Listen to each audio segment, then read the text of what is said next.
Hey everybody, welcome to Collision Photography. Now wait a minute, just before you press that stop button, give us a second to explain.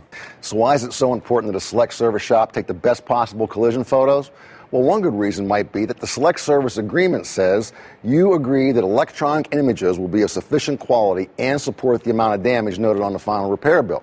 Think about that. We're determining the validity of your final repair bill based on the images you send us. So, to avoid any possible delays in payment, you want your collision photos to be the best they can be. Now, for example, if you had to pay to repair this car based on this photo, and the estimate you received was to replace both door shell assemblies, what would you think? That's right. Where's the damage? Now, would you question that bill if this photo was sent along with that estimate?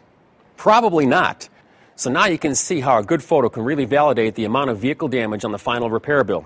Hey, the photography techniques you'll learn about in this series will help you take better photos that accurately depict all vehicle damage written on your final repair bill. Okay, well, here we are with a couple of popular cameras that are being used out in the field, Roger, the Canon and the Kodak. So let's talk a little bit about those. Sure, Bob. You know, both cameras look similar, but the thing is they have different features. Okay. You know, for example, one of those things is the macro. Okay, well, I don't know if you know what a macro is. I hear the term a lot, but what does that really mean? What does it do? You know, with this camera, Bob, it depends on how close I can get. For example, if I'm taking images of bills or tow bills or under the hood where I got to get something really close, the cameras have limitations. This one here I can get as close as 1 inch. Okay. Or this one here, the closest I can get on the Kodak is 9 inches, where it still remains in focus. Okay, great. So, for example, if I want to take pictures of bills and things like that, you have to know your camera, otherwise they get kind of blurry, right? Exactly. And does a flash help me at all with any of this stuff? Well, Bob, that's a good point, because flash can be beneficial and it also can work against you. You know, if we think about damages on a car, we want to look at the shadows that are created by the distortion. And the flash, if used in some applications, will fill those shadows up and remove the damage. Now, how hard is that to turn on and off? Well, in this camera here, for example, if I turn the camera on, okay. According to the little knob on the back here, the little button here, there's a lightning bolt. Okay, that means flash. Mm-hmm. Okay. And what I can do with that is I can engage it until I can actually remove the flash, where it shows me by a diagram on the back of the screen that the flash is now shut off.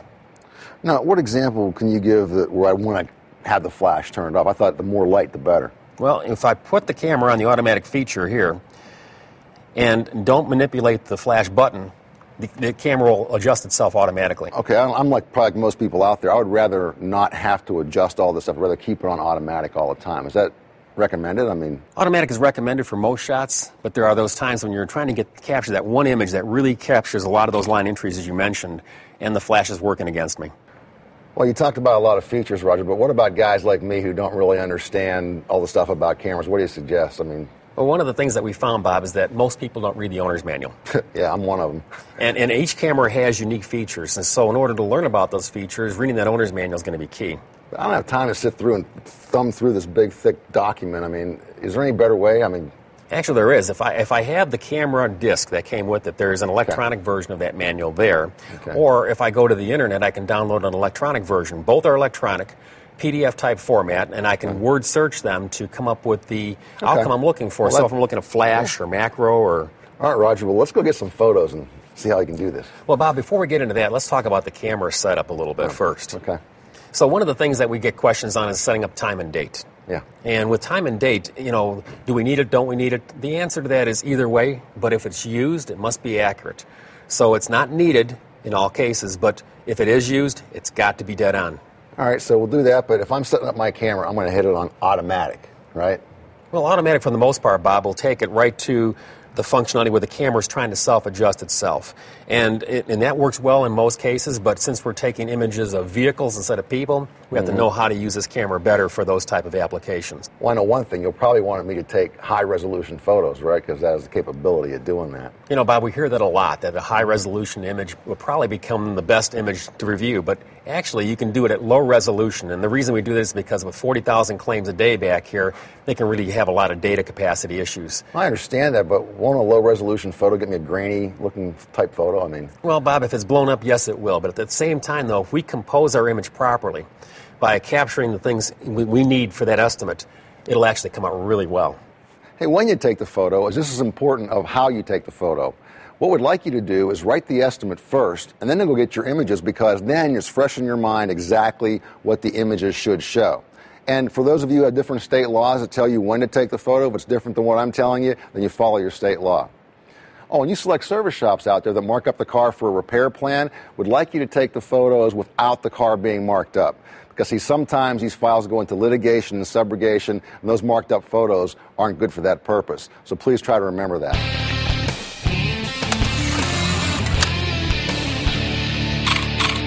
Well, we've written the estimate on the vehicle, and we've identified the damages as the rear of the fender, the door, and the bumper cover.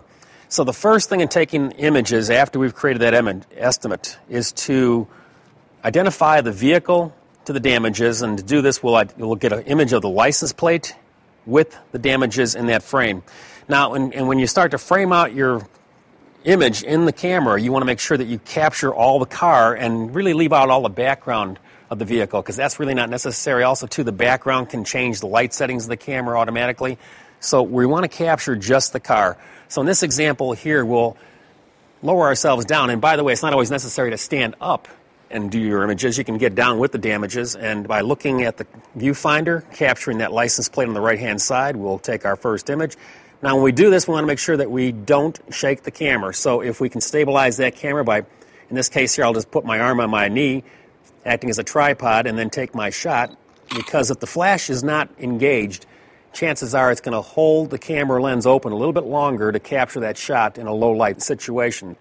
Another thing is to take a couple images, because as you do the review, you may find that one is blurry. And so typically what I'll do, since it's a filmless camera, I will sometimes take 3 shots, and I'll review them later and pick the best of the 3. The next thing we want to do is capture the damages. And so, looking at the way the light is hitting this distortion, I want to try to use those reflections. Sometimes it'll be lights, sometimes it'll be reflections of lines in the floor, building corners, and so on, to bring that into the damage. And if we get ourselves positioned right about here, and one thing to keep in mind is you never want to get too close to the car, because it doesn't let us get any idea perspective-wise how big that damage is. So if we back up at first, capturing this area, and we're going to move the camera around to try and capture those light images. We'll take an image. Okay, we've changed our angle so we can get a different view, so we can maybe see if the damages will change as we change the camera. That time the flash went on. We'll take our next shot with the flash off, so we can have a few to choose from. Keep in mind when the flash is off that we want to make sure that the camera is stationary and still, so it's not blurry. Change the angle a little bit more. Take another shot. And we may change our position just a little bit to see if we can capture that light a little bit different in that damage. And in my viewfinder, I'm capturing this thing all up to the front bumper cover to about the middle of the door. So this way we have good reference knowing the size of that damage. And also, too, we can even take one example where we're going to shoot straight into this damage. And I mentioned earlier that flash can sometimes take out shadows, but sometimes it'll bring something in. And so we're going to turn the flash on here real quick and see how that works as well. So what we'll do is take a number of images to make sure we can capture the best one and upload those images that best represent the damages. Another important consideration is don't capture people in the images. They could be called as witnesses in court. Another thing, too, to keep in mind is that you don't want to point, draw, because the image really should stand on its own. No enhancements needed. Hey, Roger, I have a challenge for you. Everyone knows it's easy to get a good picture on a darker car, but what about a lighter car? We all know how difficult that is. And from what I'm seeing on this damage here, I'm seeing some distortion from about here to about here. So how do you get something like that? Well, you started out in the right thing, Bob. You're moving around trying to capture light, to reflect that light into the distortion so you could see it with your eye. We'll do the same thing with the camera. We'll move this around. Now, as I'm moving my head around to capture the best place to take my image, I'll line my camera up, take my shot, and I'm going to try it with flash on, flash off. So I'm going to take a couple different pieces here to see if I can capture that. And once again, I'm taking the multiple images, so when I do my review, like this right here, see that? Okay, yeah. All right. Okay. Yeah, some of those you couldn't even tell. No, but yeah, I can't see it. It's really important that you take multiple images so you can pick the best shot out of them all. Okay, now does it help the person taking the photos to look at the back of the camera? Will that be pretty much what you're going to see on the computer screen, or is it best to take them and go back to the office? Well, Bob, I like to look through the viewfinder because I can move the camera because it's not always lined up with my eye. My eye can see things differently than the camera can, and so I will move this around until I can capture those reflections in the right location, take my shot, and then I'll review when I get back to a larger screen.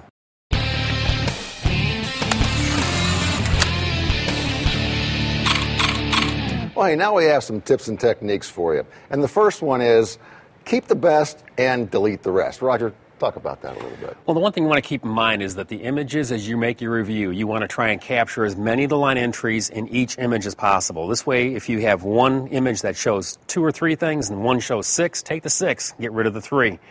If you have dark images, blurry images, don't put them in there just to put them in there. Get rid of them because it distracts the reviewer. Keep in mind that the images that you select, you want the damage that you're trying to capture to pop, because the person reviewing this file has seen the car only through the images that you provide. Hey, here's something you didn't think about. Try using mirrors, Raj. Bob, that's a good point, because inspecting a vehicle, mirrors can become very helpful. And then the question comes up, well, how do I capture that image of something under the car or something hidden in a location where the mirror is revealing it? You can actually take the camera and, just like your eyesight, focus into the mirror, capture your shot, use that as great documentation. Another important tip to consider is that when using mirrors, sometimes it's difficult to get a light source on the bottom side of the car. So if you bring a flashlight, shoot it into the mirror, it'll light that area up, then take your shot. You'll find great success. Big mirrors are working well. We can also have small mirrors too. Either one works just fine. Let's talk about focusing in difficult areas where it's hard to get a focus on it. How do you handle that? That's a good point, Bob. The camera, since it has these automatic features built into it, when you press the button halfway down, it shoots out an infrared beam that's trying to focus on something, hopefully light or reflective. Under the car, though, with undercoating or flat black or flat surfaces, this is not going to work well. So if you're trying to capture something at a set distance, put your hand in front of the camera first, press the button halfway down, remove your hand, take your shot, and you'll find that area is now in focus, and you get the clearest shot possible. Okay, you talked about dark areas. What about places that use these reflective panels where you can actually see the panel in the image? Well, we've seen it in images before where somebody's holding a piece of paper with lines on it, and that can actually bring out the damages, but at the same time it works against us, because if it goes to court, they look at that as an enhanced image. But if we can use reflections of the surrounding area, the bricks in the wall, the rafters in the building, the fluorescent lights, they work much better. If you do have to use a stripe page image, make sure that it can be seen in the image along with the damages, so they know that that stripe has not been distorted, and we can use that image. Okay, now what about supplement photography? Talk a little bit about that. Well, on supplement images, we're looking to show the damages. Sometimes it's a matter of parts. So if you have a grouping of parts, you want to separate them on the floor, arrange them so that the damage can be easily seen on each part. Take your shot. If it requires 2 or 3, do it. But as long as we can see the damages on those parts, and then also take a quick shot of the parts in the car so we can see that they've been installed. And one last thing I wanted to ask you about, too. I've seen you take pictures down pinch wells. If a car's up on a rack, you're taking a picture down a pinch well. What's that all about? What I'm actually doing, Bob, is I'm sighting. We have cars hitting the side at times. You can see the outer rocker panels badly damaged, but, then there's a lot of time listed on the floor or the inner rocker. And the pinch weld really is the guide for that, because if that distortion is truly there, that pinch weld will be distorted, it'll be out of shape. And so by sighting it from one end of the car to the other, using it as a straight edge in the image, you can actually capture that damage you're trying to list on your estimate. So you're looking for basically floor damage or frame damage that goes more interior to the car than just, say, the outer rocker panel. Exactly, because we're going to look under the car to capture that damage instead of trying to capture it by removing seats and carpeting. Okay, Roger, hopefully this has given our audience enough tips and techniques to take back with them to get better collision photography. And Bob, it really shows that you need a lot of attention to your images to have a quality outcome. Yeah, there's probably a lot of people out there that are saying, hey, you didn't get deep enough, you didn't cover this, you didn't cover that. Yeah, but if you've got tips out there that you can share back with us, we'd love to capture those and put them in the next video. Yeah, it'll be great. So until then, we'll see you next time, everybody.